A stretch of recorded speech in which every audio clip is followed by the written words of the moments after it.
Bonjour, chers frères et sœurs. Aujourd'hui, 4 août, jour du Saint Jean-Marie Vianney, nous méditons un passage du chapitre 15 de l'évangile de Saint Matthieu. En ce temps-là, des pharisiens et des scribes venus de Jérusalem s'approchent de Jésus et lui disent: Pourquoi tes disciples transgresseront-ils de traditions des anciens? En effet, ils ne se levant pas les mains avant de manger. Jésus appela la foule et lui dit: Écoutez et comprenez bien. Ce n'est pas ce qui entre dans la bouche qui rend l'homme impur, mais ce qui sort de la bouche, voilà ce qui rend l'homme impur. Alors les disciples s'approchèrent à elle et lui dirent: Sais-tu que les pharisiens ont été scandalisés en entendant cette parole? Il répondit: Toute plante que mon Père du ciel n'a pas plantée sera arrachée. Laissez-les, ce sont des aveugles qui guident des aveugles. Si un aveugle guide un aveugle, tous les deux tomberont dans un trou. Acclamons la parole de Dieu. Louange à toi, Seigneur Jésus. Aujourd'hui, dans l'Évangile, le Seigneur parle d'un aveuglement spirituel qui se donne à cause de notre orgueil, parce que nous voulons comprendre Dieu avec un raisonnement purement humain. La loi qui consiste à se laver les mains avant de manger, ainsi que beaucoup d'autres que la loi juive a sur la pureté, sont des lois qui visent à avoir la pureté du corps, ce qui est l'essentiel. Mais les pharisiens et les scribes ne comprennent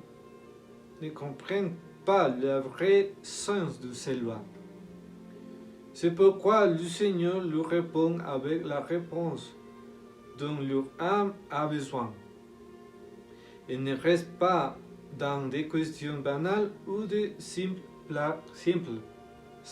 pragmatisme. Comme toujours, le Seigneur donne une réponse plus profonde.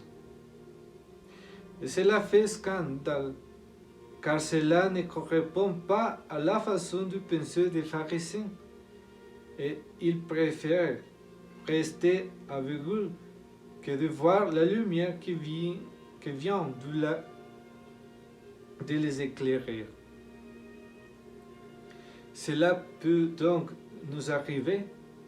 Dans notre vie quotidienne, nous pouvons avoir toutes sortes de doutes.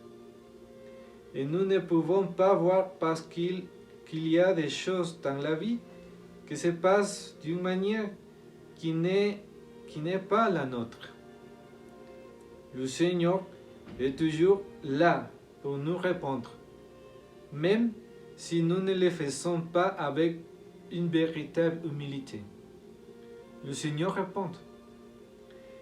Il répondait toujours aux doutes des pharisiens et des scribes, bien que la plupart du temps, ces réponses ne leur plaçaient pas en raison de leur orgueil. Ils ont préféré leur fierté à la vérité et à la lumière. Cherchons et demandons cette humilité pour recevoir du Seigneur la réponse dont notre âme a besoin.